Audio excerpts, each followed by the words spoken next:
The following program is intended for a mature listening audience. Graphic and explicit language may be heard at times. The views expressed and opinions given by the individual hosts and their guests do not necessarily express those of this station or sponsors. Listeners are advised that neither the station nor owners and agents will be held liable for the content of this program. Rebroadcast, redistributed, or reused without the express written permission without the host or producer is not allowed. You are listening to Family Spirit International.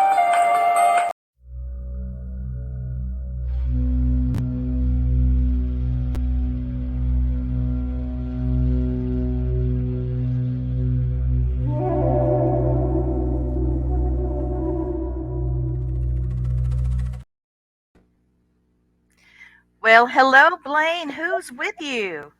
I have a very special guest host. This is my granddaughter, Brittany Jessen. She just got here from California. That's my mom's name. I know. I'm sorry. I'm sorry, Penny Jessen. I'm an idiot. I'm so sorry, baby girl. I'm so sorry. I am stupid. Okay. This is my granddaughter, Penny. My daughter, Well, Brittany, she looks just like her mom, I so know. yeah, I get it. And I do apologize. You can be hit Daddy later, Papa later. Behind the doors. Yep. I thought she was a beautiful model that came in from LA to be with us Oh, yeah. tonight, and she's your grandbaby. You're gorgeous, Yes, my sweetheart. grandbaby. Listen, you. we've got a very, very serious show tonight. I don't Yes, even know. This is an insane thing. When I was about your age, Penny, I found a book on a friend's. I went over to a friend's house, and his mother had the Manson Murders on paperback. It was really thick, and I thought, oh, do I dare? Oh, it's pretty scary. It was a whole lot of scary and a whole lot of crazy, and it was the first time I ever really thought about digging into the insanity. First time I ever really looked at something like that. That's not like a horror movie, because this is real. This is his life. So this was my first time thinking of all of that, and now here we are. David's been on my show years ago, and he blew my mind then. And he's been on Ghost Hunters and Ghost Adventurers, and in every kind of show you can think of, talking about his experiences in his home. So, without further ado, we're going to bring him. Let me give you his bio real quick because I don't want to cut him short. Um, he's an amazing guy, and he lives in Los Angeles, and he has been. I guess you'd say that he has been the agent for the supernatural for years now. He started out with this home, helping his father renovate it, and the whole place, the whole home, just came to life. He'll tell you all about what he had experienced there. But in 1999, David started helping like I said, his father with the house on CeeLo Drive, next to the infamous Sharon Tate murders, aka the Manson Murders, the home. 2 years of living in this house, he started having really a lot of paranormal activity. They were tearing down the murder house and building where he was. So everything just went over there. And Oman has created a story based on his experiences in the house, and it's called House at the End of the Drive. Every floor and every room has spirit activity, some kind of spiritual guest. As some have said that it's almost like a giant spirit party. Now that's kind of cool. That reminds me of like a Tombstone, Arizona, Blaine, and Yeah. that kind of thing. So the Omen House has been featured on Ghost Hunters, The Dead Famous Live, Searching for Satan, My Ghost Story, Haunted History, Ghost Adventurers, and Paranormal Witness. I thought that was Yep. incredible. And David and the Omen House has also been featured on Larry King Live, Extra, TMZ, and CBS News. So we are going to bring in David Oman. I got one little surprise real quick. Okay. That lady in the back is my beautiful daughter, Brittany. She's wanting Oh, to hey, say hi to Brittany. everybody. Hey, sweetheart. Hi. This is David Oman. Hi, Brittany. Hi, Penny. Hi, Blaine. Nice to meet you, sir. He lives in Nice probably to one of the most haunted houses in the world. Yeah. All right. Yeah, it's like a That's pretty revolving Yeah, cool. David, door. they're from Southern California too. They live down in, what do you call it? Garden Grove? Garden Grove. Garden Grove, yeah. Orange County. Orange County. Oh, okay. Yeah, they're Okay. So like close by. 15 minutes from Disneyland. That gives people an Oh, idea. God. Yeah. You guys should come up and check out the house sometime. We should do a live show again with you guys here talking about Oh, your. I'd love to be here. Okay, yeah. I would Yeah, love it's not that. far. That'd Girl. be a hoot and a half. It would Yeah, be. I'd love to go back, David. I really would. Yeah. I'll tell you a Go. little story here in a minute about Oh, that yeah. property. Go Um, ahead, Blaine. Go ahead. Oh God, let's see. This is in 1985, and I was stationed at Norton Air Force Base in San Bernardino at the time. And it was a Saturday, and we had just watched Helter Skelter Oh, on no. over in the day room. And I looked at my buddies. I was like, "Hey, we're only like 60 miles from there." So we loaded up, what this us poor Emma could drive, the jalopy, and we had a cassette recorder, a Polaroid camera, and what I like to lovingly refer to as a Lackland laser. It is a flashlight they give you in basic training that has a green cone or an orange cone or red cone. So we call it the Lackland laser. So we got up there to where the address was, where I'm real close to where your house is now. Yeah. I don't remember if the house is still there. I think you and your dad tore it down later, though, didn't you? No, Okay, we so it didn't. was. That house was still there. The Tate house was bought by somebody else in '93, and then they tore it down in '94. Okay, that's what I was thinking, but it's been a while since I've been there. But yeah, we got up there, and no doubt we were there 5 minutes, and an LA County sheriff come up. And this is before anybody had a word for ghost hunting. We said, we're just trying to find ghosts. And the best words I could ever hear from a cop is, I get off in 5 minutes. Do you mind if I come back? I'm like, please come back, because I can't get if you come back. So, hey, we did a little EVP session on that cassette recorder. And the first one I got to come through was a male voice. And I said, "Are you Jay Sebring?" And I hear him go, "Yes, I am." I said, "What did you do for a living?" He perfectly said, "I cut hair." Then the second one we got was Abigail Folger, because I heard the female voice. I didn't know if it was her or Sharon coming through at first, but Abigail came through, and I was like, "Okay, what is your family famous for?" And of course, she said coffee. She was the heir to the Folgers coffee fortune.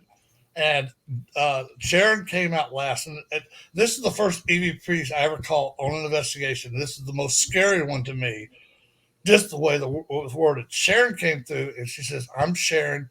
They stabbed me, and they stabbed my baby." And that's all she said. She didn't say another word after that.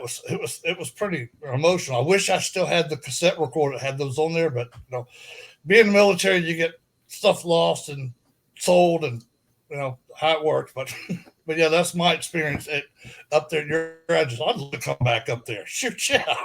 Oh, wow. That'd be a double whammy, because I get to see my granddaughter and my daughter again, and get to come up there and investigate your house. Oh yeah, I'm in. I'll bring the food, man. Just tell me what you need us to bring. All right, we'll talk about that after the show, obviously. Got it, my man. That's a story. I mean, like I said, Thank you, Brittany. Bye, Mom. take care. Thank you. Like I said, that's interesting, because that's so long ago. I mean, it's almost 40 years ago now. So, yeah, and the house is still here. 30 years ago. That's I can't believe 38 years ago. I'm going to bring Christopher on now, too. He's our other co-host. There's Christopher. Hi, Christopher. So, David, Yes.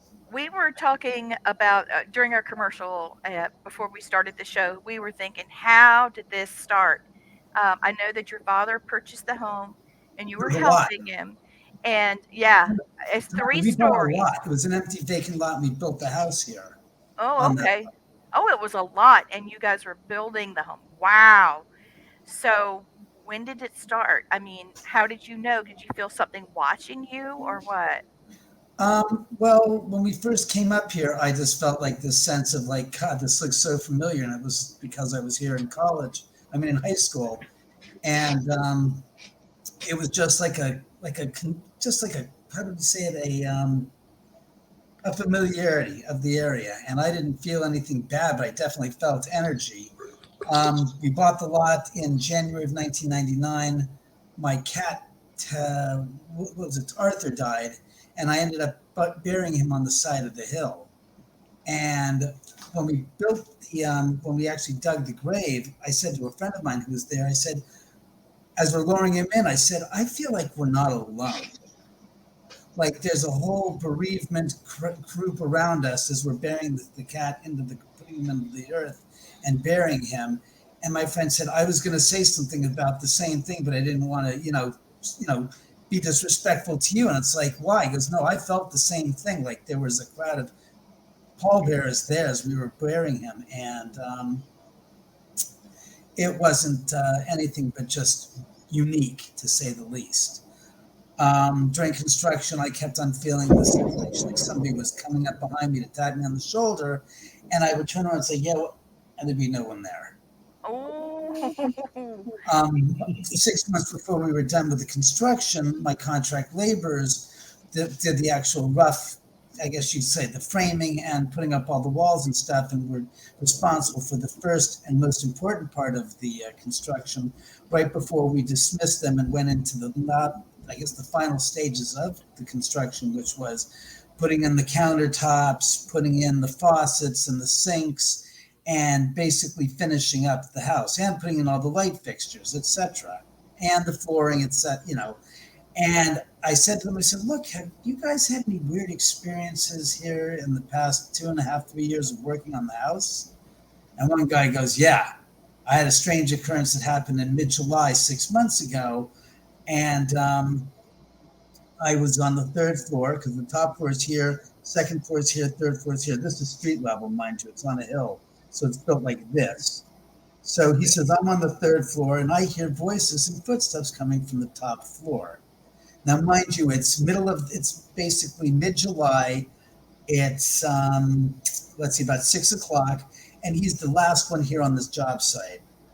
So he says, I call ass upstairs figuring it's you and your father. And I said, Senor Paul, Senor David, ¿dónde está? Which means David, Paul, where are you?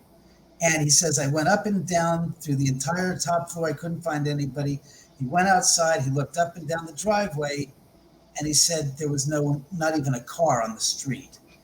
And I said, yeah, I've been up here at 7 o'clock in the midweek in the summertime, and it's hot as hell, and the place is dead empty. And he goes, yeah. He goes, no one's here. It's like, well, that's normal. He goes, no, I don't understand it. So he goes back downstairs and he starts working again, finishing up. So 5 minutes later, he hears the voices and footsteps again. oh my gosh. About the property, yes. My house was not don't have any photographs to share here. Let me see if I've got something in my book I can reference to explain to people the actual proximity of my home to the Tate home. The Tate house sits at the end of the cul-de-sac. Again, I wish I could get a photograph to show you guys. Yes. There's a person that's watching us. His question to you is, were you aware at the time that your father bought the property that it was vacant? It was a vacant lot next to the site of the murders. Well, yes. I mean, again, it's not next to, because directly next to the property that was where the Tate murders took place was a vacant lot. That was purchased and the address was changed and incorporated into the whole Tate property. There's a house next door to that house. There's another house next door to that. Then there's another house, and then I'm there. There were 2 houses here on the premises when the Tate murders took place on the driveway. And mine was the 4th house built up here, up the proximity to the... do you think that your neighbors may have activity too? I honestly can't make any commentary about my neighbors and what is or is not happening at their house for legal reasons. Oh, I understand. Kosher. Here. All right, I guess that's a picture. I'm just looking for a good photograph since I don't have my large enlarged photographs to show you. But in a nutshell here, if you can see there, these are 3 houses. The 2 on each One on each side is the original homes that were here during the murders. My house is right here. Okay. And these lots are 48 feet wide. So I'm literally 150 feet down the driveway from where the murders took place. Wow. Wow. And what's funny is the house next door to me, as I can show you right there, that place, that's the house that was there during the murders and was the location where Winifred Chapman ran to after the following morning when she found the bodies there and was left screaming, terrified of what she saw. Poor She went to the Martha. first house. They didn't answer the door because they didn't want to get involved. So she ended up going to this house next door to me. I'll show you guys. I'll drive with you. That place, and we rented it out as an Airbnb. Oh, wow. It was nuts. I will just tell you that place is crazy. It was just, we rented it for a couple of different weekends, and it was kooky. I'll just leave you. It was crazy activity wise in that place, and I knew that. I remember Usher lived there for 6 months before the neighbors got tired of his music being played at all hours. Well, he was using it as a recording studio on the third floor. He had a whole room that was just a recording studio there, and it was pretty crazy. Around 3 a.m, you'd hear loud music being pounded out of there while they're recording albums and stuff. But in any event, that house is right now for sale for $2 million. Oh, so I could get that. But back to the finishing story. Back to the story that I started out with the contractor. So he runs upstairs with a hammer in hand. He goes to the second floor and the third floor. No one there. He goes back downstairs and he's packing his bags. And all of a sudden, he says, I hear the sound of footsteps, leather-soled shoes hitting these wooden treads because we didn't have carpet on the stairs at the time, going down the spiral staircase. Now, the spiral staircase is 8 foot wide by 8 foot deep, and it's basically a stairwell, but it goes up 30 feet from the top floor all the way to the bottom floor. So that's where he was hearing the sounds echoing from the top floor down the stairwell and into the room in the third floor where he was, and there was no door. It was just an open 12 foot by 8 foot entry into that theater floor, that floor. So that's how he was able to hear that. What was the last question that was posted? The last one was there's people coming in saying hello, but Willie was asking if you knew that the property next door, or because I was here in high school. Here's the funny thing: you did know it, but again, here's the scoop. My dad calls me up on a Sunday morning in November of 1998 and says, "David, get up." I said, "Dad, it's 8 a.m. What's going on?" Because I found a property for sale in Beverly Hills. And it's $40,000 on a foreclosure, and I'm like, "I'll do it, Dad." I'm sure. Let me guess. It's Sunday classified LA Times, right? Because this is before the internet. This is before Google search and all that stuff. And he says, it says, let me guess, Dad, it says 40K. He goes, yeah. And I said, Dad, it's a freaking misprint. Come on. Where in the hell in Beverly Hills is a house a property, a piece of real estate in 1998 going to be $40,000 for a vacant piece of land in Beverly Hills? So he says to me, he goes, just get up and go meet me there. So I got up and I drive up there. And I'm driving up the driveway and I'm thinking, God, it looks so familiar. And then I realized I'm having flashbacks to high school when we all used to come here because we all, just like you read, we didn't see the movie. We read the book, Helter Skelter, and said, hey, that's right up. So we go up there. I'm 15 years old and I'm like, my friend's like cracking beers open, smoking pot and smoking cigarettes. And I'm like, before I do anything, I want to go pay my respects to those that had died here because it just felt it just felt corrupt. It felt disingenuous not to show a moniker of respect because we were all there because we knew the story. We read the book. And this, is not too many years after the murders. So I'm thinking, oh, no, you got it. So I'm sitting there bowing my head, and that would be the case every time I went there. However, after I got out of high school and I lost track of my friends that used to go up there, that took me up there, I couldn't find this guy's private driveway to save my soul. And I went up here repeatedly in college trying to go, all right, and the funny thing is there's only 3 private driveways from the bottom of Benedict Canyon all the way up. What was that? That was a piece of paper that was like a cluster of papers that literally just moved. They're starting. Okay, everybody. Thank you. I appreciate that. Too bad it wasn't on camera. We don't play Zach Bagans gigs here. You got to show yourself. Don't look at me for the reaction to like, We don't play that. You know better. You manifest behind me or in front of the camera. Yeah, exactly.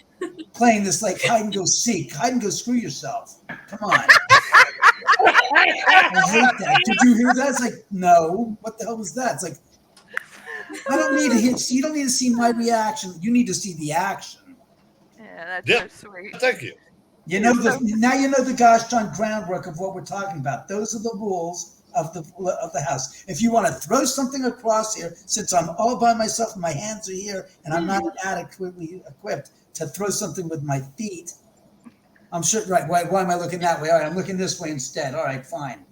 Please do something on camera or make something interesting happen for them, not for me. I know you're here. In any event, we know that they're too. So, well, some people don't believe that. Some people think I'm trying to like screw them. Okay, so Casey is saying, dude, they're screwing with you. wait. Casey, you don't get it. What's today? Today's Monday. Yesterday was so Saturday. I think it was Saturday. This past Saturday, I think it was like around, I'm trying to remember when, like 4:00 in the afternoon. I'm here in the office, and all of a sudden, I hear one of the smoke alarms in the house go off for about 5 seconds and then shut off. Now everybody's no. All the smoke alarms are interconnected. So if one goes off on one floor, the whole circuit should then alarm and go off because it's supposed to notify you that on one floor or another, your smoke alarm is going off. So it doesn't matter if you're in the same area or whatnot, you're going to be notified that the smoke alarms are going off and to get the hell out of the house. So one goes off and I'm like, and it's not the sensor where it's telling you the battery's dead. This is like beep, beep, beep. It's going beep. And I'm going, that's not even the right tone it's supposed to make when it does go off. It's going beep, beep, beep. No. And I'm like, and then it stops and I go, son of a bitch. And so it begins. And I'm like, I said, I got to write that one down in my, what's it called? My little diary of the occurrences here. Yeah, Carol said, just as long as whatever gets thrown doesn't hit you in the head. Yeah, I think they're pretty respectful of that. They want me to be affected, not impacted. So, again, last night, yesterday, I think it was about 12:00 in the afternoon. 11:30. Thank you. 11:30 yesterday morning. I'm in here again working, and again it does it, and I'm like, okay, I got the picture. I said you're ramping up before the anniversary because every year that I've lived here, and I've kept this pretty good little diary of notations of things that have occurred here. Couple days before the anniversaries.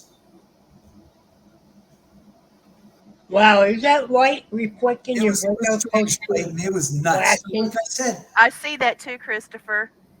A few days before the anniversary, stuff get really crazy and amps up. And then the anniversary goes flat. Except for one anniversary where we had something. I'll tell that story next. And then a couple days, after the anniversary, it gets a little winky or hinky, whatever. And then it goes back to normal. But especially during the anniversary, I looked in the diary and the log, really, it's the log book of the house. The anniversary is pretty much, and I try to explain to people that have come here and I want to be there on the anniversary, blah, blah, blah. I said, what makes you think that the spirits in some way, shape, or form are going to be reveling in some kind of celebration, let us say, of the anniversary? Quite to the contrary. it would seem to be the opposite. It would appear to be that what enjoyment are they going to be showing because of that's the day they were all killed. And that's why I said beforehand, it always gets amped up. And then tomorrow, I'm sure it'll be flat as a nail. And then come Wednesday, Thursday, it'll get a little bit more up. But the anniversary I mentioned that took place, that really something well established happened, was the 40th anniversary. So this is now 45th anniversary, 8 years ago. I had Joey Moss, who's an artist who came here and who I've known, who's been painting art, portraits and whatnot. He painted me 14 years ago, an image of Sharon Tate, a 2.5 foot by 2.5 foot original acrylic portrait of Sharon. It was beautiful.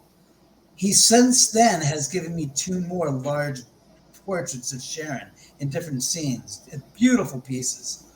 On the 45th anniversary 45th anniversary 9 years ago, he was here.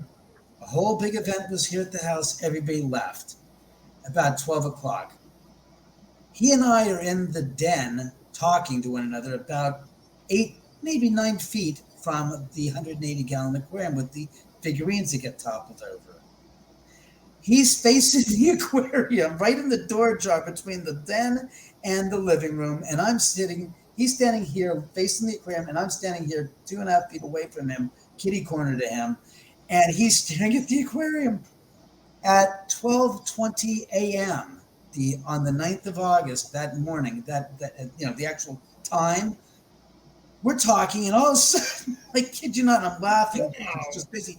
One of the big Beetlejuice figurines, which must weigh about close to 1/2 pound of solid PVC, flies off the aquarium on its own and literally goes through the air. And I'm like this, I'm talking to him, and I turn my head right as it's in midair, and my eyes catch it when it's I'm going, and it goes like this, and it lands 3 feet in front of him. I'll never forget, the head of the Beetlejuice pops off and rolls off, and he's like this going, and I'm going, what the hell time is it? I don't concern myself with his response. I'm thinking, what time is it? It says 12:20, and I'm going, oh my God. And I heard a voice say, it's the moment I died 45 years ago. And as I heard that, she meant didn't get stabbed when her life was ended, meaning after they had left the house, she didn't die like this. She bled out. So it was like, and I looked at Joey, I said, Joey, I said, it's 12:20. And I just heard a spirit say, this is the moment I let my spirit left my body and I actually died. And it was Sharon. And he was like, and it was amazing. It was just amazing. As I was like, Willie, what denomination of religion am I going to get here to bless the property? A rabbi, a priest, a Shinto monk? I mean, a Catholic priest, a Protestant priest, a Mormon priest? When people make this, it wouldn't make a god bit of difference if it was blessed or not. Spirits are like on another realm. They don't care about your human speak as they hear it. That's human speak. That has absolutely no effect on spirits. Spirits are like looking like, I don't speak that language. I don't practice that religion. What makes you think that that's going to be a blanket that's going to cover all these different bases to make you feel good? Because that's all it's going to do. Spirit's going to go, what are you talking about, man? I'm a gosh darn spirit. You're a human. You've got these notions of us, like you can control us and shun us and push us and do with what you want, because you have more chance in controlling the weather than you do a ghost. And that's the damn truth. I'm sorry. I keep on hearing people say to me, did you ask them? It was like, and what good is that going to do? Can I ask the wind to stop blowing when I'm having my trees in my house start toppling over? No. Well, then I got news for you. And I know people don't like to hear that, but I approach this from a clinical perspective, saying, look, until such time as you can show me an actual form of communication that you're going to be able to effectuate a spirit to do what you want them to do, go to Las Vegas and have them sit at the crap table next to you, make them roll double sixes every time, and put your money on that number and win, because that's the amount of luck you're going to have at talking real goes. And if you got that kind of control, make good on it. But I'll be the first to say, ain't gonna happen. Gotcha, buddy. Hey, Brittany, Penny wanted to ask a question, David. Yes. I didn't get. I'm Oh sorry. Lord! That's was, right. was the fire service for a few years. I also noticed a certain pattern to it too. Yeah, we're looking at the lights behind you, David. It's reflecting off of the glass, Yeah. and it's I'll starting to. close it up. You don't need to see the house anymore. It's enough. You got the film. You missed the house next door. Sorry. There we go. Yeah, I know. It's Ask Penny. Oh, like Yeah. all these, like your diary, did any of those like entries or like kind of like documentations like go straight into your book? Oh yeah. Oh. Sweetheart, what you're talking. This book is the entire diary from 19. Starts in 19. I think it's like 2002. I moved in. I think I started the diary in 2004, but I still had anecdotes and stuff that I'd written down, notes, copious notes of things that happened prior to 2004 when I decided to actually start documenting, which you'll see in the book. It has the date, the time, and a paragraph of the incident without any hyperbolic commentary if it's a demon or if what I think it is. I just, to quote, and people won't find this interesting, but to quote, what's Jack Webb? Just the facts, ma'am. Just the facts. That's it. I didn't think that it was important to get into. Well, I think it was this. Like, unless I knew or somebody said there was an identifiable, verifiable point of context that we said, this was this. This is what I heard. Otherwise, no. I didn't want to go and say, well, I think it's Sharon. In one case I'm speaking of, a person was here in 2004 for the first time for the first paranormal investigation here on the anniversary of the murders. And she was in the house. We went outside to set up. And when we came back, she remarked that she saw my girlfriend walk from the den around the bar countertop and stopped, turned and looked at her, smiled politely, and then continued and walked down the staircase. She described to a T Sharon Tate. Wow. This woman had never met me. She had no idea where she was. This again is in 2004. So this is what are we talking? This is almost 20 years ago now. So remember, in 2004, Sharon Tate wasn't the big subject and topic of conversation like she has become since Once Upon a Time in Hollywood came out. So when we invited this woman over, Alma Carey is her name, or was her name, she didn't know anything about the location. We kept her in the dark. And what she retorted to us is in the diary, and I put it into the book. And it was like, I said to her, what did she look like? And she goes, she was 5'6". She was thin. She had long blondish brown hair that was straight.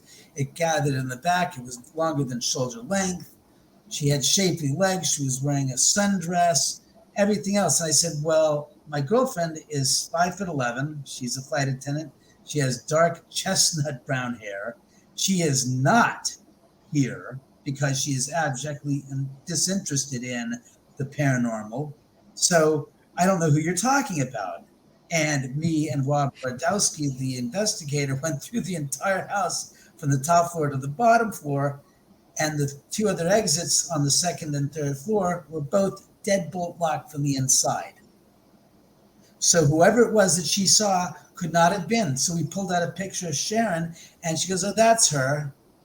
Oh, And wow. I was like, "Son of a you know what?" What kind of mental state do Yeah. you feel that Sharon is in? Like whenever you catch glances of her, I know a lot of people would say, she's crying, she's in mourning, she's wailing, and personally, I'd like to know she's happy. Let's take this approach to life. I mean, to the afterlife. And this is a very rational thing that I try to do with every situation. Do you really, I use this term, do you really think? And I ...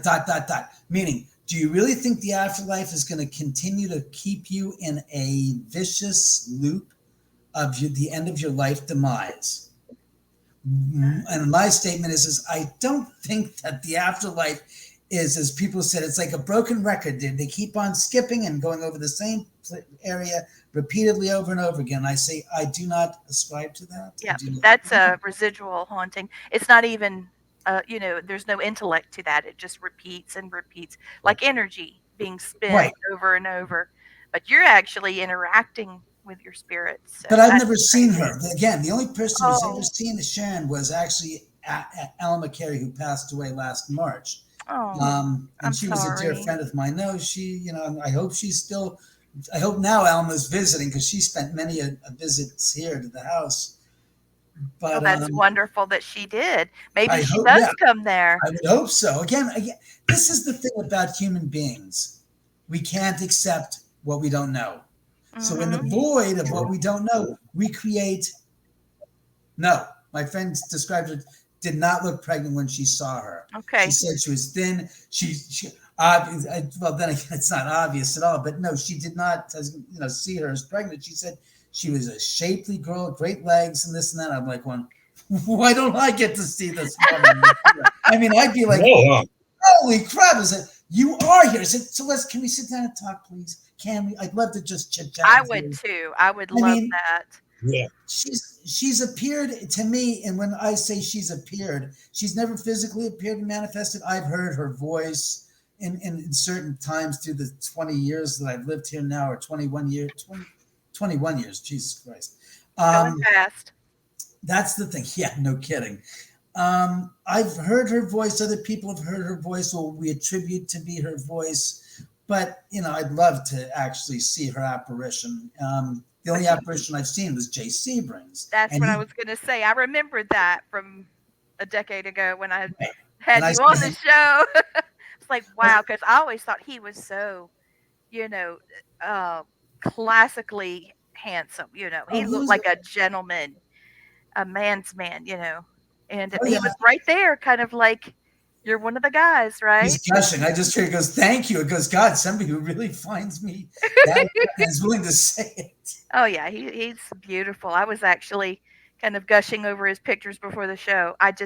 It's horrible what happened to him. And he was such a good friend to Sharon. Oh, he was her fiance. Everybody seems to just say he was her friend. And that's something that I think that if I were his spirit, I'd be a little bit like, something?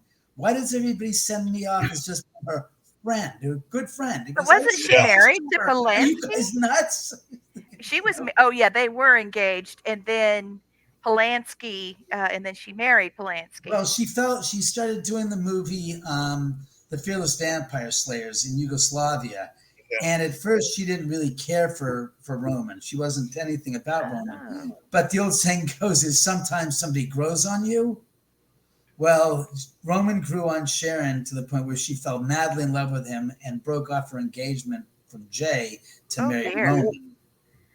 Well, they had a very unique relationship anyway, Sharon and Roman. I was reading into her life a little bit before the show, and I was, but it was the swinging 70s, so. It was the swinging 60s. However, the thing is that remember, whatever is told about Sharon and her life and her lifestyle, she's dead, so she has no way to refute or to basically strike down said information, which is the problem when you die. You don't have any advocates left to speak for you. Well, her sister has done a few things. Again. Anyone other than the person the story is about is limited. And her sister, Deborah, is one limited individual when it comes to her expression of what her sister did and didn't do. She was also marred by her. She was. Let's be honest. Let's clear up a little few things why I say that. Please. That's for. This is fact. Anything I'm about to say to you is 100% fact and is there for all to see. It's in plain black and white or in color on the pages of We Magazine. Deborah Tate did a nude spread in 1973 called Sharon Tate's Little Sister Takes It All Off. or bears it all. Thank you. Nice. Bears it all. And that went over like a lead balloon because they also approached Patty Tate, Sharon's sister, who looks just like Sharon. I mean, they were carbon copies of one another. Oh, wow. And except Patty didn't bleach her hair like Sharon did to become a blonde. Because Sharon wasn't a natural blonde, she was a natural brunette. And her sister Patty looks just like her, which is her younger sister. Younger sister, okay. Right. So the fact of the matter is that they got Deborah to do the spread, and it went over like a lead balloon to the family and basically caused tremendous friction with the family. I bet. And was like not good because Doris never forgave Deborah for that. And I don't think her father did either. I think it was a total sellout. Yeah. And then again, you got to remember that Deborah also, comes across as being vaulted as far as trying to stop the murders. Deborah also didn't follow in the footsteps of her sister Patty or her mom in her belief of their belief in the paranormal. Oh.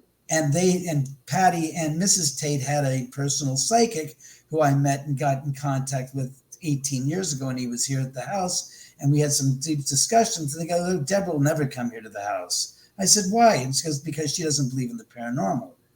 And he goes, I only work with Patty and Doris Tate about this, and I was their personal, and I looked it up, and he was their personal psychic.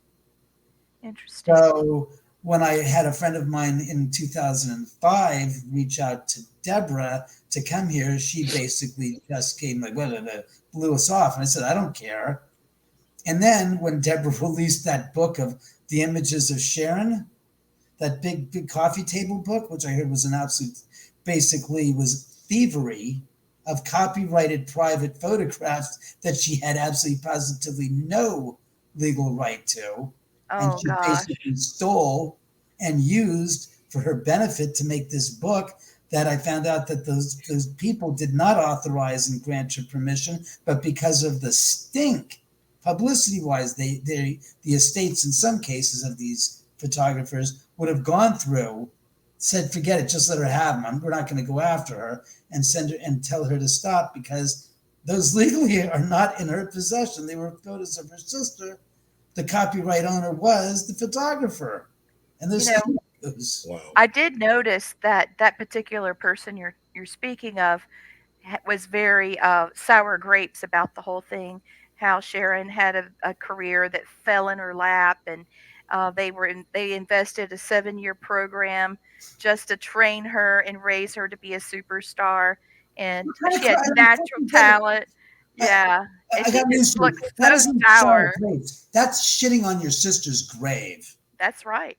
That's exactly Secondly, right. Yeah, it is. secondly, most importantly, that the hell is the way the studio You can say system. what you at want the on end this show, David. worked. We're not rated. Say what you need to say. Go ahead. It's all right.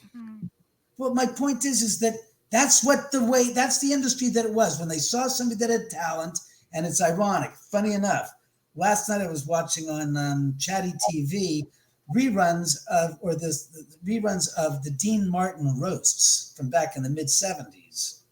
I'd love to And see that. there was one that I watched of Suzanne Summers. Oh boy. Now, here's the irony of ironies. I have a connection to Suzanne Summers that goes back to her, Three's Company show. Mm-hmm. My godfather was a manager, and one of his friends was a man named Al Abel. No, it's not Al Abel. Was it? Yeah, tell a friend, Al Abel. No, that's Ike Eisman's dad. Al, I forgot Al's last name. God, thank God, maybe. Sorry, Al Abel, I'm sorry. But Al.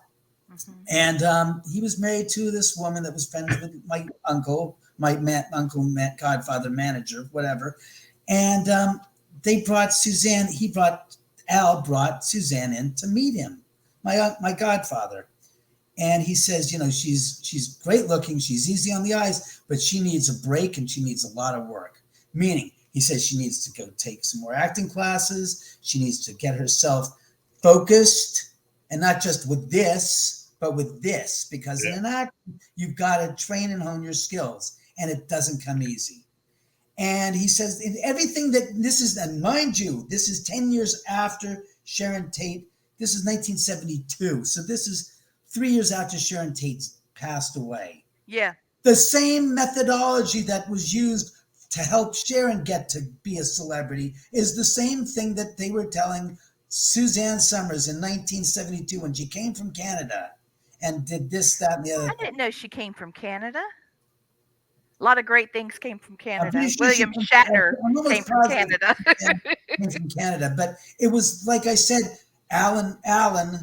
What's Alan's last name? That's all right. I won't know it. He used to do Tell a Friend. But is it said that Alan's responsible Okay. for 35 Yeah. million? So Casey is asking. He said that the Mansons thought it was. They said they're responsible for 35 murders total. Well, And here's have the you thing. heard of any of those? Well, of course, Shorty Shea was the first person I heard of because Manson basically thought that the ranch hand at Spawn Ranch, Shorty Shea, had turned state's evidence against them and told the cops that Manson was basically stealing cars and doing a car theft ring. Needless to say, whether or not that is true, it doesn't matter. The fact of the matter is he was one of the people who was killed by Manson's family, and then they found his body in 1979 or 1980, something in the hills of Santa Susana Mountain Pass. Then, of course, we have the La Biancas. That's 2. So now you got 3 people. You've got Sharon Tate, and that's another 5 people. So that's 8. You've got the Gary Hinman murder, which is 9, which preceded. Cut his ear off. They cut his ear off and then sewed it back on with dental floss. Yeah. Yep.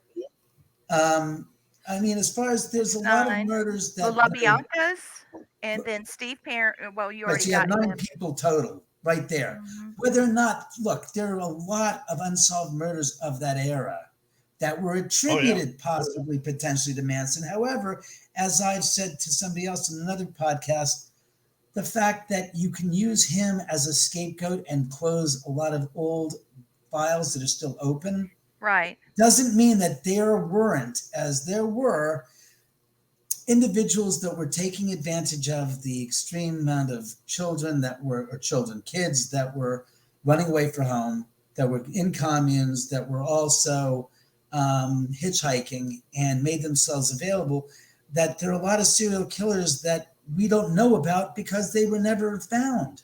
Right. And they died before natural causes. They died of deaths before somebody could figure out. That's what I'm saying to you. The idea that, yes, I've heard that statement, whether I believe that or not. Like I said, we just discussed a few murders that we know about that are attributable to them. So different one he did for the Black Panthers because he owed them a lot of money for drugs he was buying from them. And he did take out a couple of rivals to the Black Panthers that was never publicized. I don't know if Charlie actually did the killing himself, but it was done by somebody in his family. I think they killed one of them with an overdose, and the other one, I think they just straight stabbed him. So I remember hearing about those as well. That's very true. I do remember that. I've heard that, Tex Watson or Charles Watson from Texas. Charles Tex Watson, yes. He was the go get the drugs guy. And there was a phone call made, and they asked to speak with Charlie, and the people are there used to hearing, him referred to as Tex. So they got Charles Manson on the phone, and he was threatened. And with, Manson being such a little man, he went into overdrive, and this was his response, I heard that theory, and it just really made sense to me. Let's be honest. There's so many theories out there. It's become a cottage industry. And I've It read has. one book called Chaos. And I only read a few chapters, but when I got to the point where the author is discrediting the murderer's testimony in trial, they've never deviated from their testimony in trial, and the forensic evidence that is the sounds and the acoustic signatures that were in the neighborhood at the time they were, and then of course what William Garrettson, the gentleman that was in the guest house, said. When you go against all of those points of reference that are factually based, that's why I say jump in a lake and get yourself out of the world, because you are perpetrating your own insidious little crime in a sense. You're trying to profit off a gosh darn crime. You're trying to come up with a conspiracy theory that doesn't make sense. That everything you lay out in your conspiracy theory can have happened and did happen, but it didn't happen in the sequence that you're trying to portray it as, and painting another picture makes you go, so the people that were there were all lying. And it's not like there's a benefit in lying to them in the sequence of events. So what the hell? The question is if he wants the spirits gone, is he okay with them being there? First of all, as I said earlier, you can't tell a spirit to do anything. You can tell a cloud, if you can tell a cloud to go move across the sky and go rain in Arizona where it's a drought, then you've got a chance of getting a spirit to listen to you. That's why I said my approach is, what are they going to do to me? Spirits aren't looking for others like, hey, come on, I want you to join the dead club. Come on, we're going to kill you so you can be with us. If that's the case, tell me something then. How come the Sharon Tate murder victims didn't go and haunt the crap out of Charlie, Susan, Leslie, Tex, and the rest of them that were in jail and torment them while they were sitting there in the gosh darn jail cell for 23 hours a day? Why didn't they kill them? They could have had it's like shooting fish in a barrel. They're in an 8 foot by 8 foot by 10 foot concrete cell. What more target practice do you want?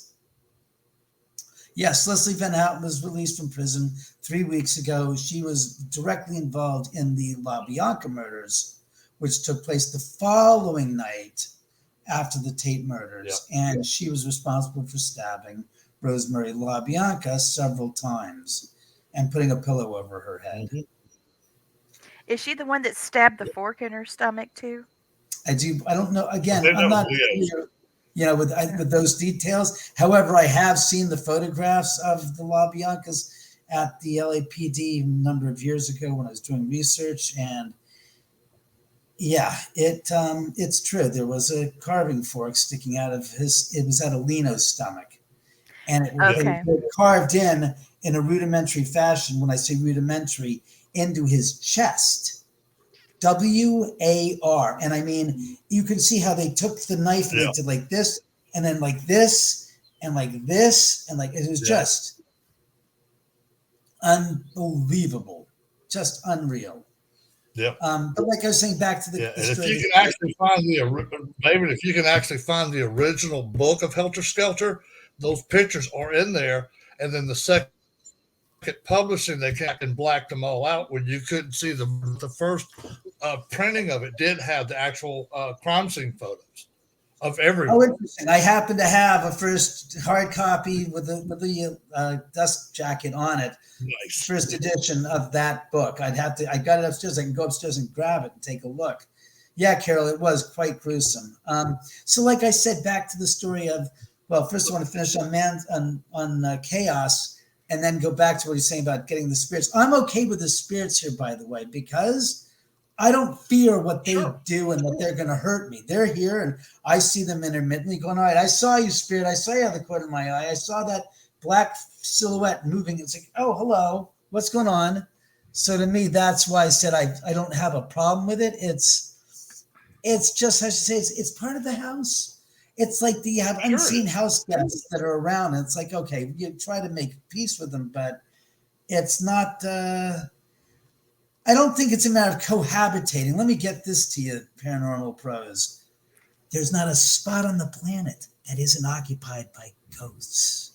That's right. And that's the joke. You guys all think like, oh, David's special. Yeah, you would know that. There's everywhere you go, kids. Wherever you walk, wherever other people have lived, played, died, loved, whatever, worked, they're going to come back. David's always funny. It's like, though people ask me and Lee, because we're both empath mediums, it's like, have you ever been to a place that wasn't haunted? I'm like, not that I can remember.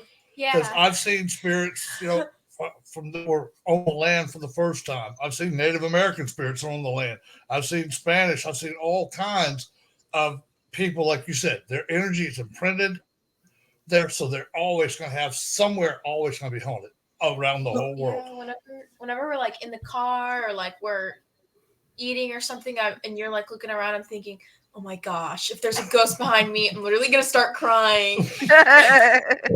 May as To me, well. it's like you, David. It's like second nature. You get along with them. They don't bother you. You don't bother them. They You're don't happy bark. They they're don't have fleas. there. Yeah. The only good thing I wish though for you is like if they could come up and tell you where the money was hid somewhere in the house or the yard, or that would be cool. But I haven't had one yet to tell me, hey, there's $50 million in gold behind this wall. Or I just keep tell me hoping, when to but take my it metal haven't yet. detector. No. Just say, David, pick up the metal detector and go out to this place and just start searching around. He goes, there's a fine ass gold nugget in that piece of land. It's like, okay, I'm Yeah. going. Come on.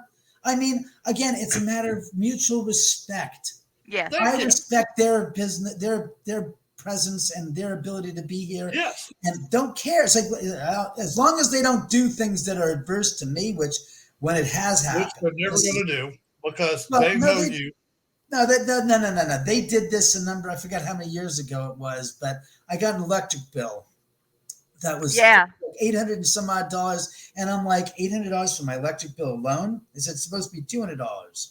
So I went and had it out with them. I said, all right, I know you guys have been turning on the lights in the middle of the night, turning on the TVs. You flip the switch on the receptacle near the bar sink, and you turned that one off, and you caused me 4 hours of no telephone calls because that's the plug that the main base for the cordless phone was, and it was turned off, and I'm having people calling me on my cell phone going, hey, your telephone's turned off. It's like, what do you mean? He goes, and I pick up the phone going, and it says no connection. And then I go there and it's like, so that's what the power sound was 4 hours ago. So I turned the receptacle on. I said, all right, enough. We can't do this crap. I said, I can't afford you. And if that's the It's case. like, look, and that was one way to get your attention that day. I was like, look, you don't have to make it so expensive. Turn one light on, don't come in here and like we got two little boy spirits here in this house. They'll turn on my hair dryer in the middle of the night. They'll turn on the lamp in my attic. They'll turn the garbage disposal on, and one of them's 11 years old, and I'm like, you little shit. I'm going to beat the little crap out of you. But the way I get him, David, there's a little girl spirit here named Billy. If you act like that again, I'll have him out of behavior. Like, geez, I know. Grandma Jen uses her mom voice. Yeah. Oh, yeah, my wife uses her mom voice, and he behaves for a while, too. Oh, wait. Wah, wah, wah, Go wah, ahead, wah, ask. wah, wah, wah, wah, wah, wah. Your adult voice in I don't know how Charlie to say Brown. okay.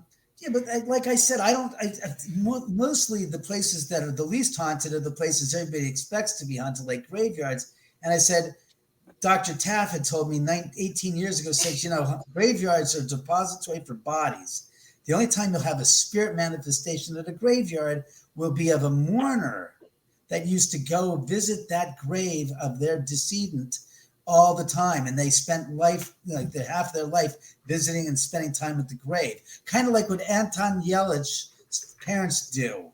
That when they pass away, they would be, I wouldn't be surprised to have their apparitions manifest at Hollywood Forever Cemetery where their son is buried, where he literally goes every day to spend time at the gravesite with his son, but he's alive.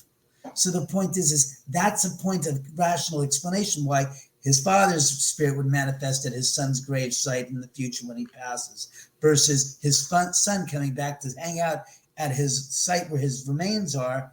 And what's he going to do? Look at his rotting corpse and go, well, I looked good once upon a time. Now I'm just dust and bone. That's why I said it doesn't. You got to apply a little rational thought to any mythology you have been told in the paranormal.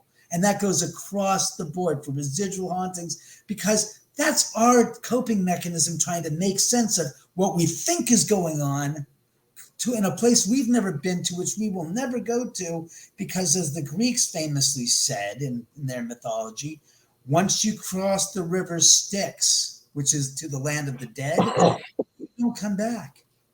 So you don't get that communication. Have you ever seen a young man who drove there? No, have not. Is this She Steve? Is said that Steve Stephen Parent? Yeah. The first, Scott Go ahead, baby. Ask your question. a dearly departed tourist said, he goes, he was at the wrong place at the wrong time. Had he left 5 minutes earlier, he would have been driving down the driveway past the Manson family as they were parking their car at the bottom of the driveway. Just poor son of a gun. Just graduated high school. You know, everything was ahead of him, and he met his untimely demise there tomorrow night at around 12 midnight. Did you have one, Penny? A question for David? Yes, yeah. I was just curious if there's anything specific that would make any like more activity happen. Like I was curious, like specifically if you were to watch any type of a documentary or one of Sharon Tate's movies or a Roman Polanski movie or even like somebody else's take on the story, like Once Upon a Time in Hollywood, would that like make anything act up or like an anniversary would, or would it just be like if you were watching anything else? I'll be honest with you. And that's a great question, by the way. Nobody ever asked that, and they should. You're talking about some type of like a trigger mechanism to actually like poke the bear is what I just heard. And I don't mean that I'm doing that. You know better, spirits. But they said, because you're talking about like poke the bear is what I just heard. And I don't use that phrase ever. And I've had crazy people, human beings, try stuff. Isn't that just vulgar? Oh, wait. You ain't heard the story of stories that'll put you in the back seat. Oh, no. A number of years ago, it's got to be, God, I don't even know if I have it, the story in the book, but it's got to be about 10, maybe 12 years ago.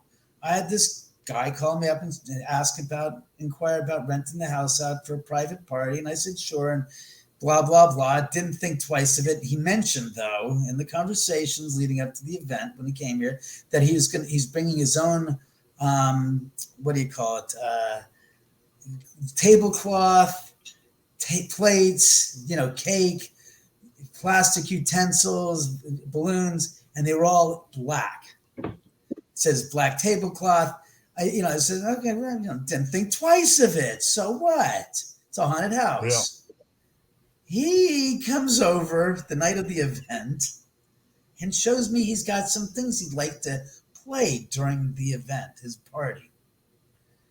One was a copy of a documentary called Manson, made in 1973, which was and I've seen it.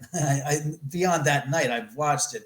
But it's basically interview footage from 1972 of an embedded reporter who lived with the family for 6 months at Spawn Ranch while the trial was going on. And, or it was after the trial. I think it was during the trial. I had to get the specifics figured out, but he interviews them in Spawn Ranch in one of the cabins, and he's talking to them, just getting their total unabashed take on things. And they're then playing. They also wanted to play a CD or of music recorded of Manson songs sung by Manson. And exactly what you're talking about. Do you think this? And I was like, oh my God. And when I came downstairs, the helium balloons were black. The tablecloth was black. The paper napkins were black. The plastic plates were black. The plastic utensils were black. The cake was black. And I'm thinking, if there's ever a time that the shit's going to hit the fan, this has to be it. At that point. Oh my God. And I'm thinking, and I'm listening to the music being played upstairs. I'm like, I don't want to be in this room. I don't want to see this. I have no interest. It's their party. I don't need to be a chaperone. I don't need to be an overseer. Let it just because I said, spirits, if you want to go, fine, go right at it. It's your call. I am not aware of anything you want to do because I myself am horrified, disgusted, and just taken aback by that. These people were Manson fans. And this Manson fans. Yeah, he had groupies a lot.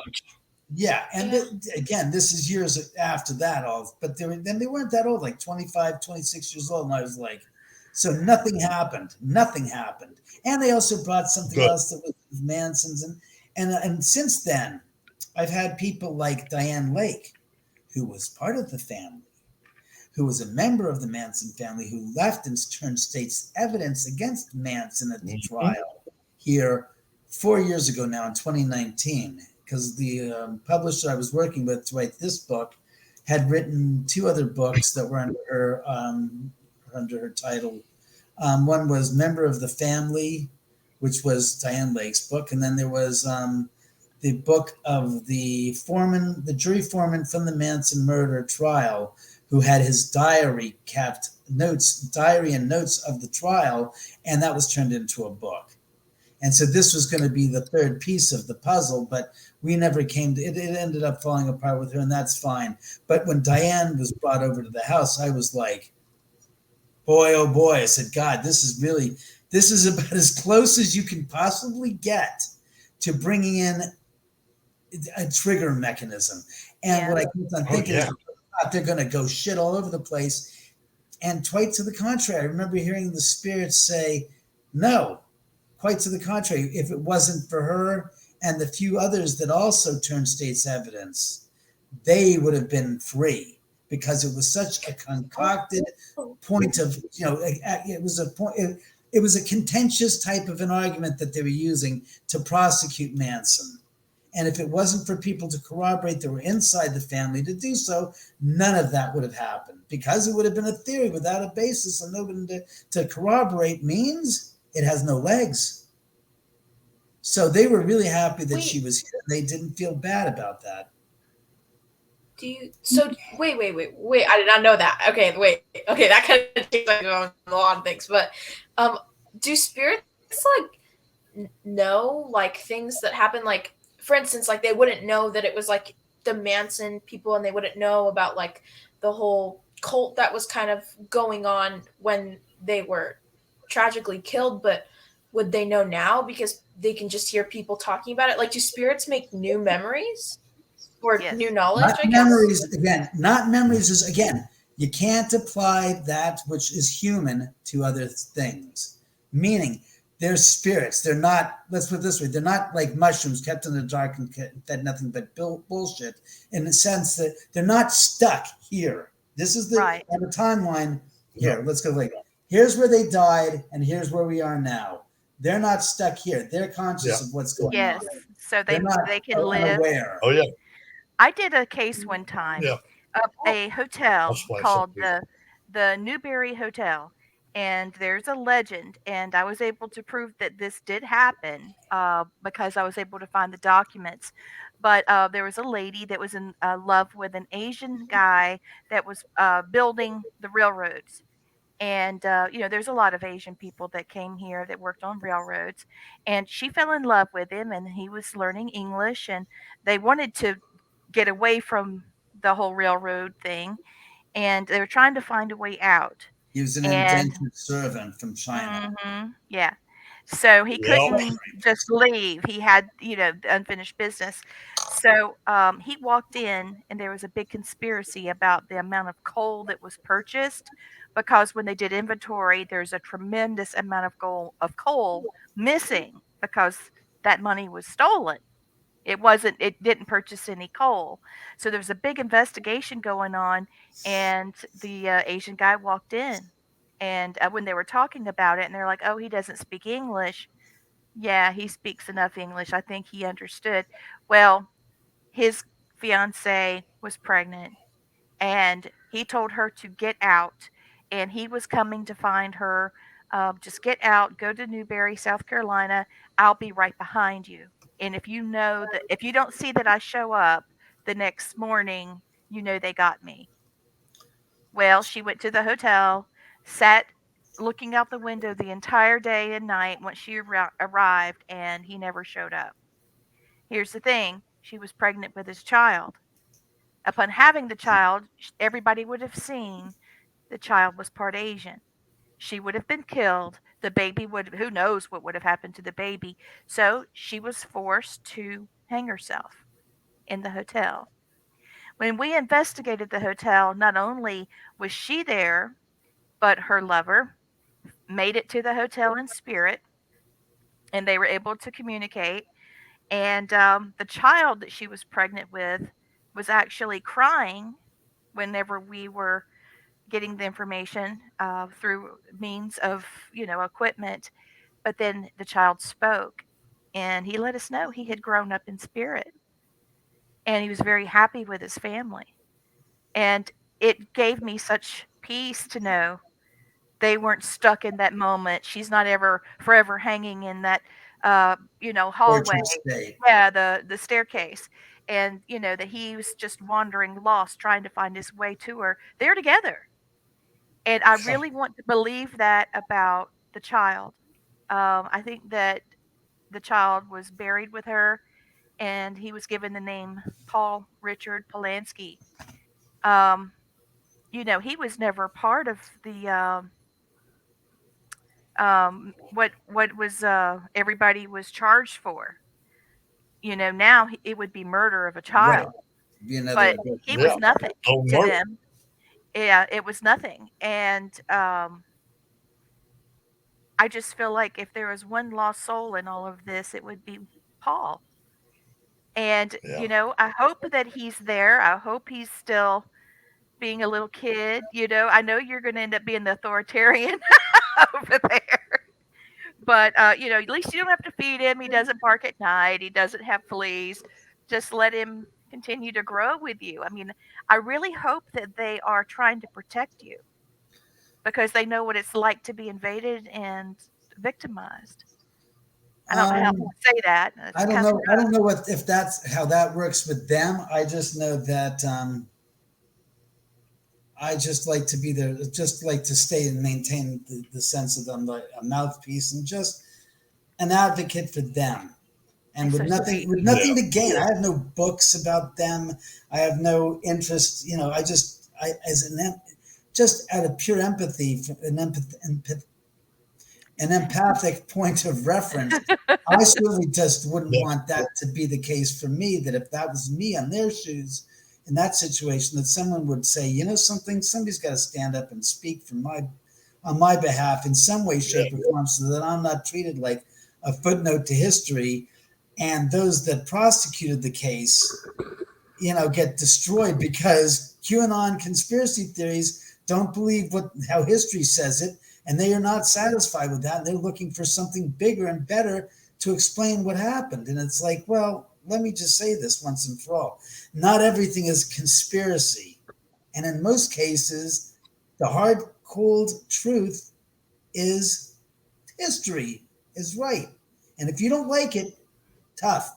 Doesn't matter that you don't like the way this went down, and you don't like the way it was approached. And people say, well, Manson wasn't there. I said, look, in our legal system, if you direct someone to kill someone, you're involved directly. If you go to a location with other people that commit a murder, you're an accessory to the murder.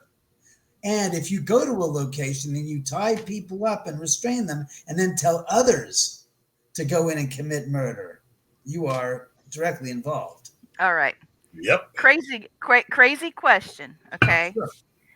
Have you ever thought about inviting the spirits of your home to go with you to another haunted location? Because clearly you have an incredible connection with them. You're an empath, no doubt, if not more. Yes. You mean I I'm a mean, medium? No, I clearly, was a medium. Now I'm a large. I'm sorry. this is why I wanted him You're on. an empath. Yes, Kenneth wants to know. Yes, Sharon and her baby were buried together, I'm and so her glad. sister and her mother over in Yeah. the cemetery down near the Mhm. 405. Yeah. Do I invite, like, again, that goes back to assuming, and mean, that's they're I hate to friends. say, that's human ego speak. Meaning, do you think that I have the ability to say, "Hey, spirits, I'm going"? First of all, you don't have to say squat, and this is what I mean about I spirit. understand.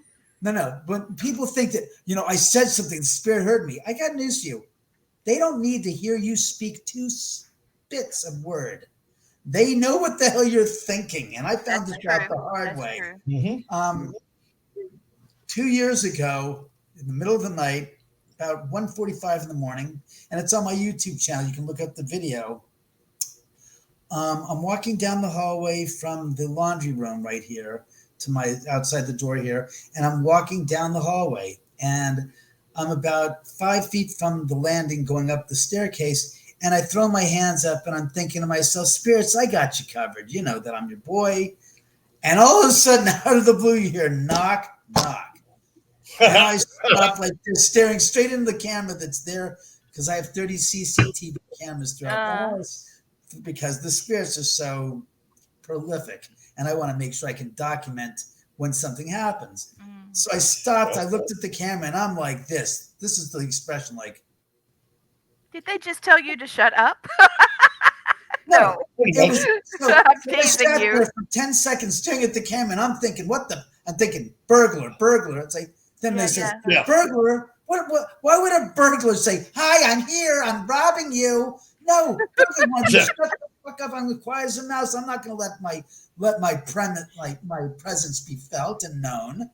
Yeah. I looked and I thought to myself, oh, son of a goddamn bitch, the goddamn ghost in there sitting there. And then I'm thinking, I said, wait a second. I didn't say a word. I thought it. I gestured thinking with my hand up. And then I started to process that and I going, oh, that sucks. Oh, that's it. And as I go up the staircase, and you can hear it, watch the video, it's hysterical. My personal running dialogue with myself is, oh shit. I said, you really got me there, spirits. I said, you got me. I said, all right, you got me. I said, but wait a second.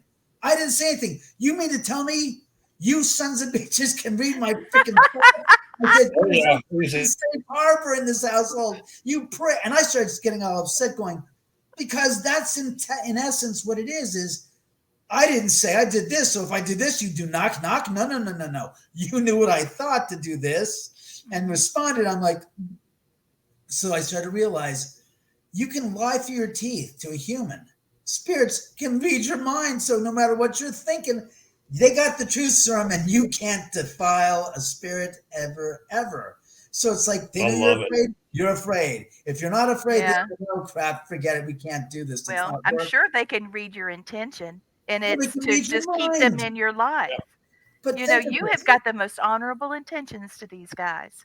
Oh, absolutely. Because Yes. again, I put myself on there. It's like, how would I feel if I were in their shoes? And it's Of like, course. if I was there, it's like, God, I'd want somebody to stand up for my memory and respectfully kind of try to bat down these accusations and these theories of, and it's just like, come on, it's not right to be a human to say these things and to get away with it, because as Lisa Williams said when she came here, I love her. 2006, she came here after the show Ghost Hunters aired.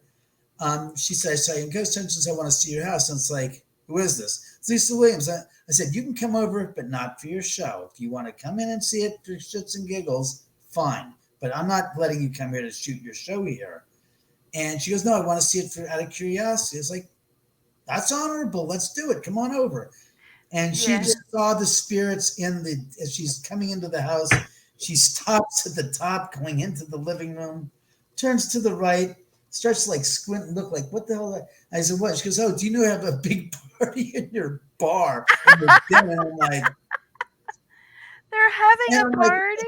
I'm like, this going, I don't see. And he goes, no. She goes, well, she then goes off into running off the roster of who's there. Well, Sharon's there, Jay's there.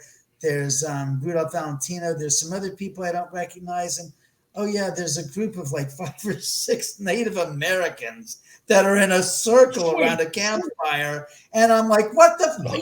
Because, well, they're not really a real campfire, but to them, it's like they're talking. I'm going, That's so awesome. See, Blaine and I are indigenous, and our families, our spiritual beliefs are that our family stayed with us for 7 generations, and that we can communicate with them and have influence over persuading them to do things to help.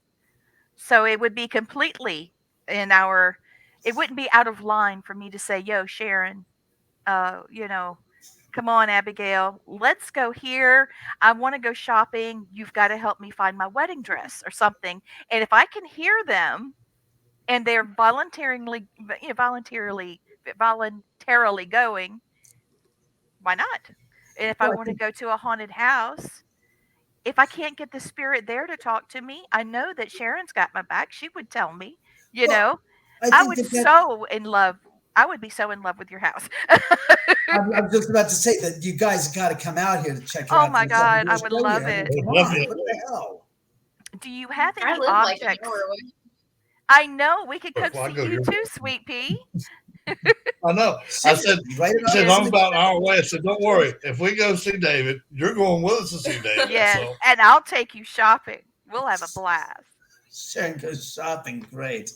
I No, but hear. David, I I'll don't be ask there with them. you watching the house and having a few adult beverages while they're shopping. So, good. Oh, beverages. I'll be doing other than beverage. But in any event, let Uh-oh. us not digress. Uh-oh. I don't ask them to do Okay, anything because I don't think I since have. I am a government employee, I will just have a few drinks. Okay, there we go. Okay, Well, so no. I got a little message. The indigenous people that are on the property that have become friends with your family, your spirit family, the indigenous do go and have conversations Mhm. with the people that wronged them. Yes, sir, they do. They've been to the Oh prison, yeah. they've done a lot of things. I just got that, and Sharon's laughing her butt off, is what I'm hearing. I don't know if you can hear it, but there's three guys there that are indigenous, and one of them is a warrior. There's Hunter, a warrior, and then a younger guy, and uh, and they do watch over you. You're Well, just what too Lisa good to be said is, true. Oh You're wow. just too good to be true, man. well, what Lisa said, she goes, well, she goes, they're all in there having a party and they want me to tell you something. I'm like, and again, my expression's been like this the whole time she's talking, jaw gape on. Like, what the flying? Because again, I've had other people here, but nobody that says this just walks in the house and goes, bah, bah, bah, bah, going. She goes, oh, they want me to tell you something. I'm like, tell me something. Well, what do they want to tell me? I'm like, well, okay. And that's why I said, okay. She goes, they want me to tell you that they really appreciate you They letting them do. hang here. And I They went like do. this, going like, Yeah. it was open, a little open like this, like, and then when Layton, you're getting that too, right? They love you dearly. I went like Oh this, yeah. I go, Dearly. double Oh yeah. jaw drop. I go, what? And And she Jay goes, talks well, about you a lot. they just think you're so nice. I said, Yep. they think I'm nice for letting. I said, first of all, I said, I'm alive. They aren't. I can't make them do anything that they don't want to do, and That's I'm not true. egocentric enough to believe so. I said, secondly, and most importantly, and she looked at me. I said, what? Because last I checked, I have, most people have 100 years tops in a lifetime, and eternity is forever. Yeah. I said, what kind of an idiot would I be to kick them out of this house and try to do so, which I know I can't do, but even if I tried to then end up dead on the other side and then them say, hey, you remember that David Oman son of a bitch that time? Guess what? Yep. He's here now.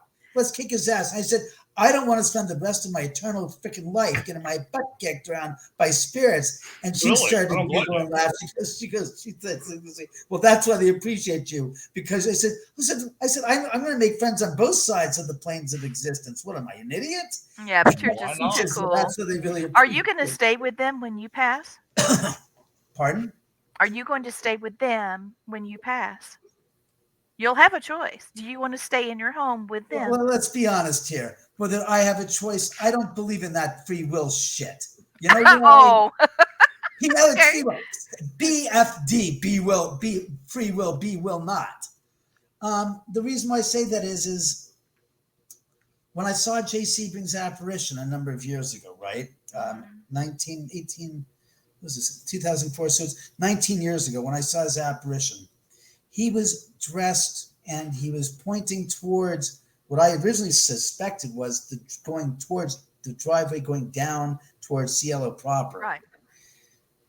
As it turns out, 8 years after I saw the apparition, construction on the vacant double lot next to my house was sold, and then they started to basically remove the entire mountain to build this new house. Oh damn. Oh my God. And what I mean by, usually if you're on the slope of a hill, you build step foundation, which basically goes down, follows the contours of the hill, and you basically make concrete steps that you then build your framework on, and you build the house and the floor structure on that. Not the case with the house next door. And I'm going to do so with a piece of paper to show you a diagram of what they did. Very simply, you have the driveway, they took the slope, and they did this. Penny, you are so pretty. I keep looking at you, This is and the you're just street. gorgeous. This is the slope of the hill here going down.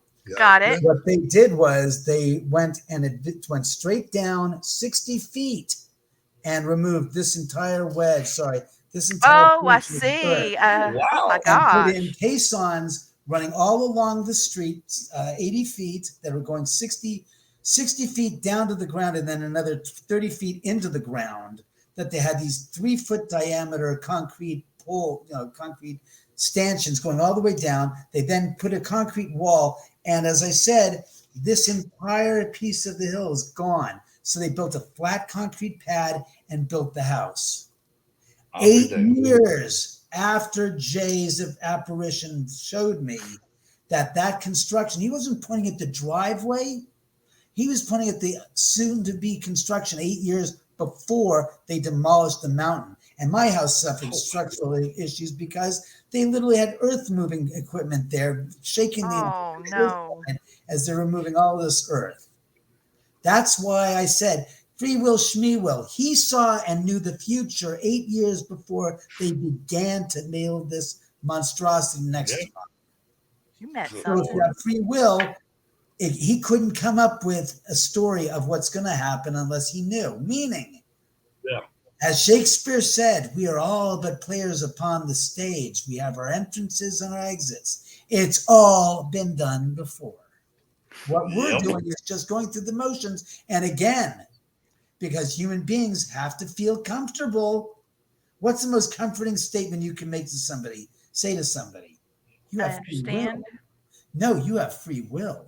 Oh yeah. It keeps on making you feel like you're in control. Mm-hmm. And in fact, little is known about what I keep on coming up to, because I've had another experience when I was younger than that, years ago, of something I saw. And then it turned out 6 months later, it had actually unfolded exactly as I saw the incident taking place. 6 months earlier, I had seen the vision and was like, I'm floating above this situation. And what is this? I said, I can see my hands, but oh my God, there I am in the middle of the street between my apartment and my neighbor's apartment. And this whole thing unfolded. And I realized that I said, this is impossible. I said, I'm in my own dream, but I'm looking at myself going through the motions. What is this? And it was like being on a crane, looking down at a motion picture being shot and floating. Oh wow. And that's why I said those two incidents led me to believe that there's less free will in our reality than we want to admit or even concern ourselves with. And furthermore, explain what a psychic does if a psychic cannot look into the future to see what's already happened before it's happened and give you the accurate information. I can tell you that, David. I don't use the name. I don't use the name psychic because I do not like it. People think I'm Miss Cleo for one. I see and hear spirits, but I can't tell you what's going to happen to you tomorrow. But that ain't what I was put here for. Mine is to communicate between the two sides, the living and the dead. That's what I'm here to do, what Lee does. Mm-hmm. Very similar to what you do. You're giving voices to people that had theirs taken. Well, I'm so proud of you. I don't want to go there that far, because then what happens is I have people that are approaching me, ask me about their situations in their homes. Or what do I think? What do they think? Like, ask me a question to ask them. It's like, it doesn't work like that. I'm not their answering service. Not at all. I'm not their go-between. When I get information, I tell it to the person I'm being told to give it to at that moment. Otherwise, I'm not like drop the quarter in the slot and see what information I come up with. I'm not Zoltar, the mind reader or the soothsayer. I just, like I said, when I get something, I tell that to that person. Otherwise, I'm pretty much, I'm just who I am. I did this. I ended up with this house and this whole situation of my life as a result of some fortuitous notion that I still haven't quite figured out. Because unlike what people believe that I'm making bank on this, I got news for you. Show me the money that I'm making bank on where I don't have a Patreon account. I do not have merchandise that I'm selling. I have a movie that I have yet to sell that I put my own $500,000 of my own inheritance from my mother's passing some years ago into making, and I have not seen a red cent of it. I don't know what you think that I'm having these events here at the house that people think, oh, having people come to your house and throwing an event here is free, but go bark at Zach Baggins and his haunted museum and the Queen Mary and all these other commercial venues and operations that run these shit shows. Don't come blaming me for this, which I do. And when I've had people here in the past, the prices were reasonable, included having to pay for the psychic, the team that was investigating, the support staff, the security. So that the idea that I was doing this to make money is almost farcical, but far, far, far from the truth. I do not and have not made this into some kind of an entertainment business where I'm profiting off of my connection to the Sharon Tate murders.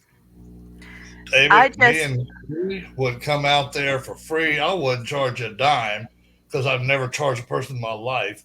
Me either. I'd be honored just to be there because I'm a history buff, and it's weird. I'm like, I actually did a paper in college on the whole Manson family and the psychology behind how they did everything Charlie told them to do and the why he did it. So yeah, I would come there absolutely free because I get to go to a place that a crime happened at, but I'm very respectful because I want to help those spirits and help them understand, okay, this is like you said, it's like, this is not my everyday life, which is wonderful because what I was told a long time ago by spirits is like, when you first die, it's like your steps of your life. You take your first steps, you go to school, you get married, blah, blah, blah, then you die. Well, when you go to the next life, you have different levels you go to. And it is a learning experience for the spirit themselves. Now, the only place that they cannot go back to is the body they just left. They can go back to every plane but the body they left. So or anybody for that matter. Yeah. Spirits aren't looking like a hermit crab for another home to occupy. Their spirits they're free of their human connections, their human, pains and sufferings. Why would you want to go back to that which you just left, which you can't do, which doesn't make sense to begin and end with? It's not, Well, I agree with you. Go ahead, baby. Oh, I think what you guys are doing is really great, especially you because, there's a lot of people here, especially David. Sorry, I'm a kid, so it feels weird calling that not like, but are doing from my perspective. My friends and I, or some of my friends, or family members from my dad's side, or talk about true crime, and a lot of the time the tragedy that happened gets brought up, but you being there to kind of not there, but okay, you being there to kind of like sort the tangles out, and kind of not let people do horrible things. Like I've heard people say, like, specifically for Sharon, and I'm sure this is because Once Upon a Time in Hollywood came out, recently. I think people my age just belittle her life to like, oh, she was killed. It's so sad. Not only was she a human being, but she was also incredibly talented. I mean, she has all these, great movies. And Rosemary's Baby was like probably one of the best horror movies in my opinion. And I just feel like because of that, because if something horrible should happen, it's so unfair that someone's life should be belittled to something horrible that's happened to them. So it's really great that there's somebody who's there that's not trying to make money off of, they were a living person. And it's nice that somebody isn't trying to take advantage. There's so many things, baby. There's so many people out there in the spirit world that they exploit spirits, just like what you're saying. David does not allow that, and it's a beautiful thing. I'm so glad, David, you don't do that, because I think nothing but respect should be shown to these people because they had lives. They had brothers and sisters. Mhm. Yeah, they're on a higher plane now. They're pure energy, but they still deserve that respect. Penny, you're And doing a I, beautiful me and job. Lee do nothing but show absolute respect to them, to Absolutely. every spirit. I won't allow in my presence anything that's exploitive towards a Nope. spirit, towards Negative toward them. right. The only real motivation besides just going and meeting these lovely spirits, hanging with you, and seeing where they are now in their spiritual evolution, which is what it is. I do want to see about the child. I mean, how do you feel about the baby, Paul Richard Polanski? You know, what do you guys think? You think he's doing okay? Do you think he's living I with his do. mom? Oh boy, did I hear a bit of laughter on this side. What did Yeah, they say? Tell me. 54-year-old kid living with his mom. Oh yeah, Very that's funny. true. Very funny. That's I heard that joke. I yeah, heard he's that. 40. Boy, that wasn't Okay. lost on them at all. Boy, that was not So lost on the he's spirits. frisky. That's cool. No, Jay is frisky. Oh wow. Oh, I'm sure he is. Frisky. He's I mean, beautiful. yeah, he Absolutely cut hair for beautiful. all those people that had the biggest egos in the world. So, yeah, I'm sure he could probably give it as well as anybody out there. Oh, the reason why I say Jay is frisky is because about 12 years ago, I had a friend of mine whose parents owned Starline Tours. He brought over a private group that wanted to see the Tate House, and he brought them up here. And there was a mom, her daughter's two friends with her, and her daughter. They had walked down the driveway. They were then coming back. The daughter could not enter the threshold of my home. And I said, okay. She goes, no, it's just too intense in your home. I said, what? She goes, I just can't walk. I said, well, leave the front door open. You stand there and I'll talk to your mom and your two friends and tell them the story about the house. One of her friends had an old style hat that was styled like in the early 70s, had this type of a brim. And it was an old school driving type of hat. Okay. It was big in fashion in the late 60s, early 70s. And the other girl looked a lot like an actress of the early 70s that was in a TV show called ISIS. There was Oh yeah. a Saturday morning TV show. And I remember that show. I do too. I loved it. And this girl looked identical to the girl, the actress who played Isis, had the bangs and the straight brown hair and the facial features. Oh And I wow. kept on looking at her. So I'm talking to them, and I kept on looking at the daughter. It's in the threshold of the entry of the house. And I kept on hearing things just, I don't know, not now. I got company here. I got to talk. So we go outside, and they're leaving, and I start talking to the four of them. And I said, while you were in the house, the three that were in the house, I said, the mom and the two friends, I said, did you guys have any weird experiences in there? And the girl with the hat looks at me and she goes, yeah, as a matter of fact, I had this weird feeling like somebody was pulling. I said, tugging at your hat. And she goes like this. She goes, how did you know? I said, the brim of your hat specifically. She goes, yeah, somebody's just a slight tug. And I hear the voice, Sharon. She goes, that's me. She goes, it's Sharon. She goes, I had that same that hat. Yeah. Then, and I just wanted to feel. It's like, and then I looked at the other girl. The other girl goes, yeah. As a matter of fact, something was kind of strange in there. I felt this kind of like a presence leering. I said it was a male presence. She goes, yeah. I goes leering, and then I heard Jay said leering my. It just went. It was like she looked like the girl, the actress that played Isis in that kids show on Saturday morning. As I dated her and had her for a few rounds. After Sharon and I split up, I thought she was something else. And boy, she was something like going, shut up, Jay. I don't need to hear the guys trying to. Oh my God. And this is broad. This is Seat. like he goes, yeah, I was like drooling over her. She looked so much like her. So I couldn't believe how much she looked like her. I said, I recognize the same image. And he was like, yeah, I really want to go. I said, I got you, Jay. I said, oh, that was Jay. He thought you were very much looked a lot like an ex-girlfriend of his when he was alive after Sharon. And I'm thinking, oh, Jesus Christ. So So then somebody said, you got to get him to come over to tomorrow night for dinner.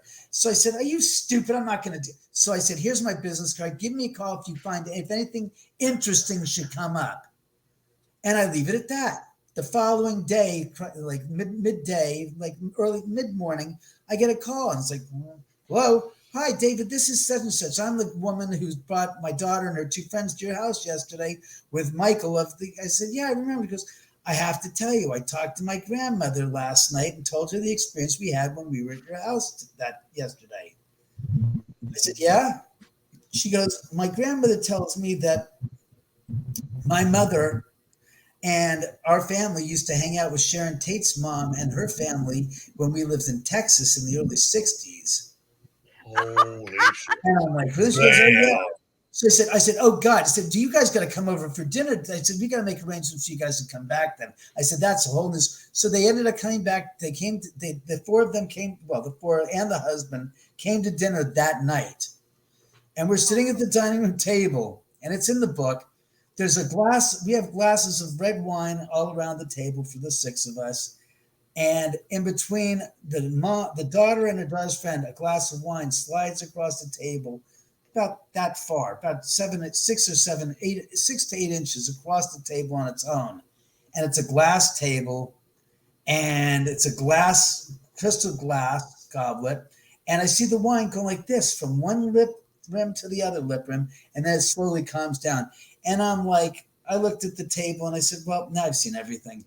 And the husband goes and takes a look under the table. I said to him, it's a glass table. I said, it's a gosh darn crystal wine glass. I said, where do you see magnets? Yeah. Did you see wires? I said, I'm as dumbstruck as you guys are at what I just witnessed. And then I hear Sharon's voice. He goes, it's just us letting you know that we're here.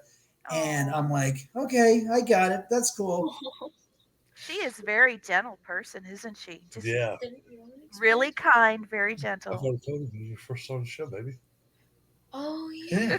You told me. Uh-huh.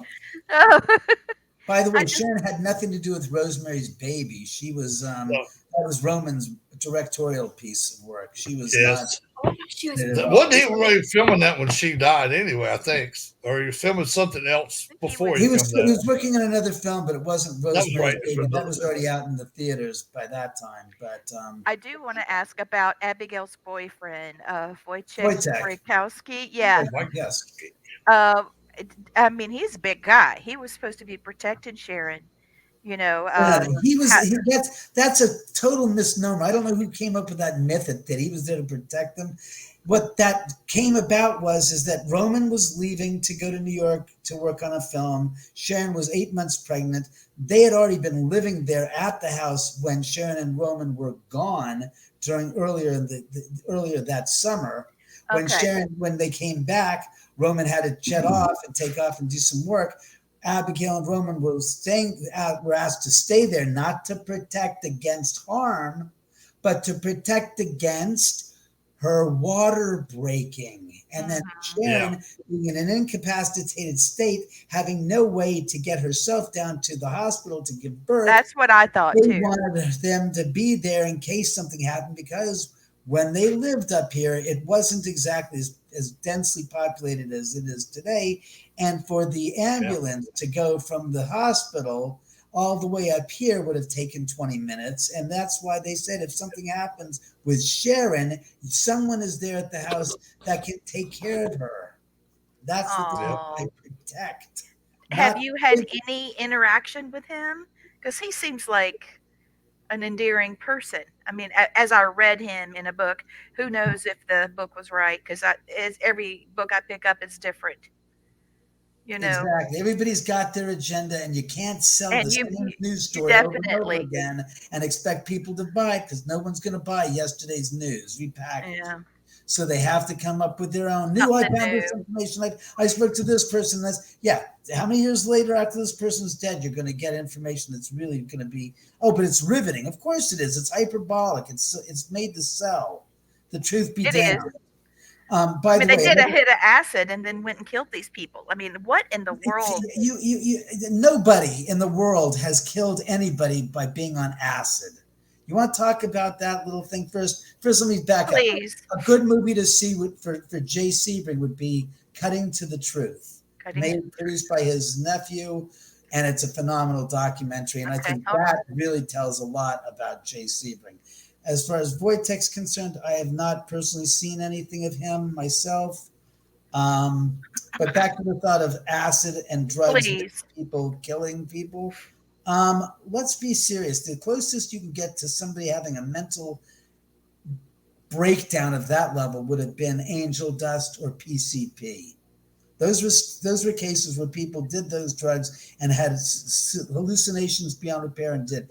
But back in the late 50s, early 60s, the CIA tried to create the perfect killing machine, something called the Manchurian Candidate. Oh, yeah. By trying to use hypnosis, different types of drugs, including acid, peyote, mescaline, barbiturates, whatever to do. And they also were looking at what the Nazis had done when the Nazis were doing the Blitzkrieg and they were on super amphetamines, basically giving them the strength to continue, like they're on caffeine times 10. However, that didn't make them killers. What Hitler did was, which is basically to indoctrinate individuals and to listen to his rhetoric and buying into his rhetoric, is the same freaking brainwashing that Manson did. Yeah, and there's no drug that you can administer to anybody to make them go out and kill somebody on your behalf. It just doesn't work like that. And the CIA, of all gosh darn people, groups, would have been able to have perfected that and never was able to. And if you can't do it, and they couldn't, Manson was basically a sociopath who looked at the situation. Again, he was. Manson didn't start out as a raving killer. That's what people don't, you got to remember, Manson started out as a guy that wanted to basically become a musician and a rock star, and that's what his bend was. He had been in jail a lot of times, but he has a creative mind. He wrote poetry, he wrote song lyrics, and he got enough of that attention from Brian Wilson to basically, or Dennis Wilson, to basically have him be interested in his lyrics enough to want to consider making an album with that material. And that's a simple fact. Everything that takes place after August of 1969 is secondary. And what I mean is that's where we ended up. That's not the starting point. That's the effect of that's the result of Manson having a mental breakdown when Dennis Wilson told him, I can't do your album right now and work on that. I have other priorities that are superseding that. When I have time, I will get back to this. But right now, I'm in huge demand, and Manson couldn't sit still in his own shoes and wait for him to come back to Wilson and say, all right, now can we do it? Let's do this album. No, he was so over impatient. Yeah. Again, the girls were part of the commune. The idea that these girls were doing the killing for Manson is because you got to understand the psychology of that era. You got to stop using 2023 values and apply them to 55, 60 year ago application of what was going on, because there was a whole influx of children that were running away from their families because of something called the generation gap. The parents were strict as hell, and these kids were starting to get into pot and stuff, which was counter what their parents were told, because they were brought up under the auspices of reefer madness, and marijuana has been told to them all their lives that it's dangerous and it's going to corrupt them, when it was all hyperbolic bullshit made by gosh darn William Randolph Hearst and his gosh darn media plight, his media corporation of owning 7,000 different newspapers across the country and owning a gosh darn movie production company that spread the same dogma, bullshit, and lies, because he was an anti-Mexican, anti-immigrant man, that's Hearst, and he wanted to bend out of shape the public's interest in allowing and portraying the Mexican immigrant as dirt. And therefore, if he could associate them with marijuana and make marijuana a disease that was non-existent and make it out to be the devil, he then could use that against the Hispanics that he hated to begin with. He was a racist, bigot son of a bitch. And that's the whole reason why we had marijuana laws by Harry Anslinger that were put into effect in 1930 wasn't because of the abuse of marijuana. It was basically used as a vehicle to control the influx of Hispanic and Latinos into the United States. And that's the truth about that. So back to Hearst, he said that this is what we're going to do. And just like he smear campaigned marijuana, that's what happened. And the idea that you think you can do drugs and you can come into being a murderer, that was bullshit that was propagated by, again, William Randolph Hearst through his movie Reefer Madness. Okay. And that all these kids were doing pot and their parents couldn't stand it.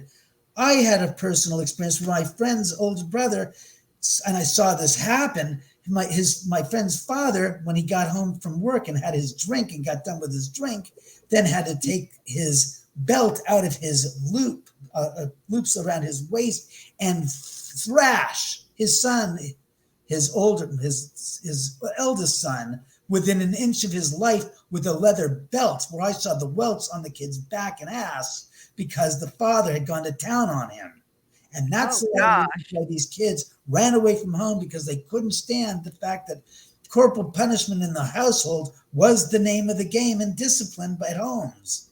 And a lot of kids ran away from that and ended up becoming part of the communes. And Manson ended up taking advantage of that and created his own commune, not of killers, but of people that had been disavowed and thrown away, discarded by their parents and their families, and they were looking for a safe harbor to land in, where there was nurturing, respect, community, and love. And that's what he offered them. Whether we look back honestly at what that was before the murders took place is where you've got to come to and say, so that's how it was. And that's why these kids fell into line under his guise, his bullshit, and would do anything for him. That's the reason why. Nothing with drugs. Drugs can't make you love somebody. Drugs can't give you a sense of security and home and family. That's what he gave to them. So it's a lot deeper psychologically ingrained into their persona and being that they were able to buy all the stuff that he was propagating. That's why it happened. And nobody in this day and age has got the brains to basically spell out that you're sitting in your comfy place in 2023 having the knowledge of the past 54 years, but not understanding historically what the conditions of that environment and that time were. Yeah. I get that, and you're so right. That's one of the reasons why, as I've been looking at this more, I really needed your input because, like you said, everybody's got a story they're trying to sell, and they don't put it in perspective. Exactly. That's it. Context, perspective, and context. Yes. If you don't have a basis to understand it, because if you aren't there and firsthand seeing things plugged into that narrative, you are devoid of the understanding of what it was like. I saw an interview with Tex. What was it, Tex Watson?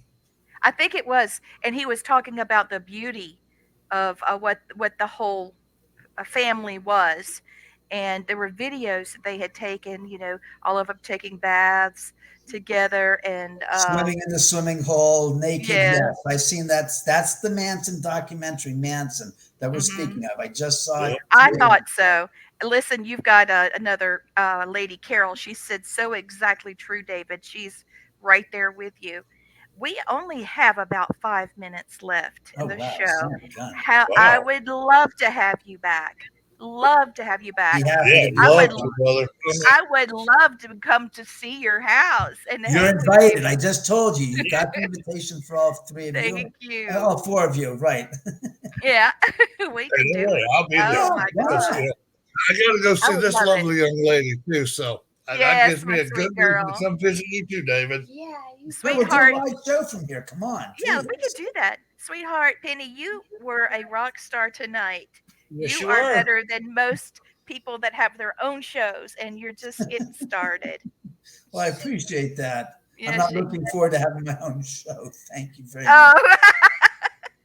Hey, David, anytime, brother. You can come on Family Spirit anytime you want to. Anytime. Call me whenever you want me. I'm still here. As long as I'm alive, I'm ready to, I want to hear more. I would love to hear more from the spirits that are there as you hear it, because I've got spirits here talking to me. That's why I was Yeah, looking around like I was, because I us heard too. footsteps and then Yeah. something over there across the room went off, and then I heard Well, something behind me. I heard knocking on the wall. we So heard knocking on our wall, and Yeah. I know Jennifer, my wife, and my daughter Brittany. They're in there watching TV. They're moving out of the living room. But we're well, the only ones in the back of the house. it was And, happening and here. They were it's trying like to we say just hello. there's something Oh, paranormal that always happens. oh, We my literally dad have is. phone conversations half the time without something trying to come I through. know. We get EVPs all the time on our shows. My dad is talking to me right now. He's on this side of me. He's been deceased a while. He kind of looks like Elvis. So if he shows up there, you'll see a profile, a kind Yes, of my a dad does. silhouette. But he's letting Sharon know that he always admired her so much. And it was a damnful thing that happened to her, but he's glad she's doing good now. Well, at least She's you in a know, good David, space. all of us have nothing but love, honor, and respect for you and the spirits that you coincide with. I'm not that's the best way I can think of it. Coexist with, yeah. Yes, yes. Coexist. And it, um, you How how gotta can remember, people get your existing book? is it. I exist, they exist. It's not like I've got a Rosetta Stone to them that I can communicate with them. They talk, I listen. I can talk all I want, but I most times don't get a response. But it's like, it's cool. I don't have a fear of them. It doesn't Yeah, bother me because Yeah, what yeah. am I going to do? If you that's live on the obvious. razor's edge, you will go down across the razor and it'll split you in two. Mhm. So what's the point? Life's to be Yeah, enjoyed, and it's curious. yeah. I don't. It does. It's never bothered, harmed me in any way, shape, or form, and I have That's no so fear of it wonderful. as a result. That is awesome, dude. So how I can know people it's like find you? How can people go get your ahead. book? Sorry, Blaine. It's okay, baby girl. Go Um, ahead. Yeah, I just wanted to make sure we did this part because I forgot already twice. oh, son of a bitch. Here we go. Here's where you can go, kids. This is my contact information. Okay, good. If it could just And focus. yep, yep. I'll ask my teacher if that can be my essay reading. They'll probably let me. Hey, Oh, you hear that, David? I'm flattered. Isn't that Very cool? flattered. All right, Blaine, do you have anything you'd like to say before we close out? yeah, David, I want to thank you so much. I want to say nothing but love, honor, and respect for having you on tonight and all the spirits that are there with you. I love the feeling of the energy I got from yourself and the spirits there.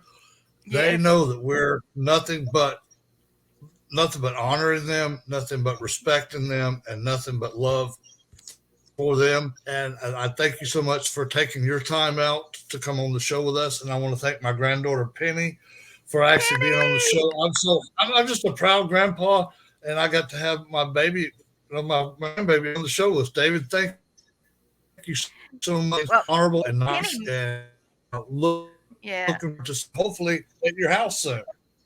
I hope so too. Again, Leave thank for you five again for having me seconds. on. It's always a pleasure. Yeah. So, maybe Penny can come on again since we could send a link. She can come on from California. That's something you guys can talk about. Yeah, if Penny wants to come here with her, and shoot Okay. a thing here. We can do a live remote here with Penny here for your show before you guys all get together. Oh, that would be Why fantastic. not? Thanks, Carol. My pleasure, That'd be by the cool. way. Just answer the question. All right, so I'm going to read a Native American Yes, blessing and before we close. Okay. May God give you perspective. And this is so crazy, David, because you just said this, and I'd already picked this for tonight. May God give you perspective on the things that frustrate you. May your heart of compassion grow for those who suffer in unimaginable ways. May you pray as passionately for them as you do for yourself. May God protect you from a small, selfish mindset. May He fill you up with the thanksgiving and joy for the freedoms you enjoy. May He renew your resolve to be grateful and humble. And may He use your tomorrow in ways that surprise and bless you. Thank you for listening to Family Spirit International.